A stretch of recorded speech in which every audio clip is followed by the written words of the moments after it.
Have you heard of the Kumite? Did you say kumite? Uh-huh, the Kumite. So the NFL has been having this issue with kickoffs for the last few years. The big thing is NFL kickoffs are dangerous. It's basically a free-for-all. You kick the ball, you have 250-pound plus men who run 4.7 40s, running full speed, blasting the crap out of each other. And obviously, it's going to be the play where the most players are injured. It's during a kickoff. Now, they say punts are the second most dangerous play, but usually with a punt, the only person who's injured is the punt returner, and the punt returner has an option to not return the ball. So it makes it a little bit different from kickoffs. Now, the remedy that the NFL has been going with in the last several years has been to move the ball further and further towards the opponent's end zone. And what that's led to is more and more touchbacks. It's getting to the point now where the kickoff itself, it's basically just a formality. It's something that we do just so we can continue calling the game football. So there's new kickoff rules that are coming up this year, and I have them. It's going to solve the problem of reducing injuries and making it where people are still returning the kicks. So let's run through those real quick. The first big change is the alignment. So all of the players on the kicking team, other than the kicker himself, will be on the 40-yard line, and they have to actually have a foot on the 40-yard line. The kicker cannot cross the 50-yard line until the ball touches the ground or a player in the landing zone or end zone, and we'll get to the landing zone. The 10 kicking team players cannot move until the ball hits the ground or a player in the landing zone or the end zone. The receiving team will line up as follows. First, there's a setup zone between the 35-yard line and the 30-yard line where at least 9 players have to line up. 7 of those 9 players have to be on the 35-yard line, and the other 2 have to be lined up outside of the hash marks. And all players that are in this setup zone cannot move until the ball is hit the ground or until the ball is caught. And you have 2 players in the back who are going to catch the ball and return it. Now, the landing zone is the area, it's between the 20-yard line and the goal line. It's basically the red zone. Any kick that hits short of the landing zone is going to be treated like a kickoff out of bounds, and the ball is going to be spotted on the 40-yard line. Any kick that hits inside the landing zone between the 20-yard line and the goal line must be returned. If a kickoff lands in the landing zone and then goes into the end zone, it goes to the 20. If the kick goes all the way to the end zone, it's a touchback that comes out to the 30-yard line. And any kick that goes out of the back of the end zone is a touchback to the 30-yard line. Anyways, onside kicks. In the fourth quarter, the trailing team has the opportunity to declare an onside kick. And once it's declared, the regular onside kick rules apply. Now, this is basically because the kickoff rules, as they're stated, would actually eliminate onside kicks. So anytime you want to do an onside kick, you have to declare it, which means that the other team knows it's coming. And surprise onside kicks are just a thing that's not going to happen anymore.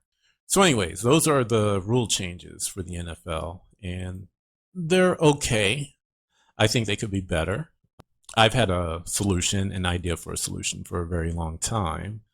And I think that it would actually be better because there are 2, in my opinion, big issues here with this kickoff setup. First of all, the fact that nobody can move until the ball's been caught or until the ball hits the ground, that just sounds stupid. Like, so everyone's going to just stand in place and wait until the ball hits the ground. I don't like that part at all. And I don't like that they're removing surprise onside kicks. A lot of things can happen at the beginning of a game. If you do a sneak onside kick or something like that, I believe the Philadelphia Eagles were known for that for a while, that they would try an onside kick at the opening kickoff. So now you're saying that we can't do that anymore. But anyways, this is my solution to the kickoff issue. I believe that this solves both problems as far as guys being spaced out and getting injured, and it solves the issue of people not returning kicks because they're all touchbacks. My solution is make kickoffs a true scrimmage play. And what I mean by that is you have a center holding the ball, and that center snaps the ball back to a kicker at the 35-yard line. We can start there. And the kicker can kick the ball any way he wants to. He can punt the ball. He can do a drop kick, which nobody does. Or you can even have a holder and he can kick it like he's kicking a field goal.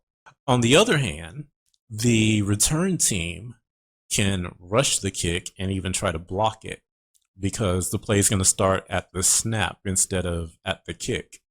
And what that'll do is that'll keep your front lines on both teams engaged with each other so they're not running around in open space where guys can get hurt.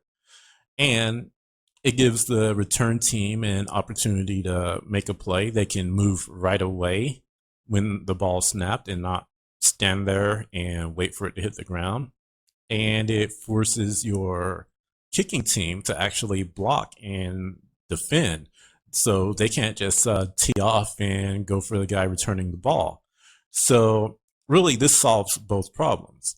One difference here would be that no matter how you kick it, whether you kick it like a punt, whether you do it with a holder or whatnot, the rules will be the same as a punt.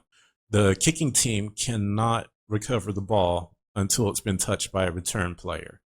So in my solution, there would be no onside kicks at all. But what we would have instead of onside kicks is that the kicking team can do fake kicks. They can do fake kicks, or they can just line up with their regular offense and run a play at the 35-yard line.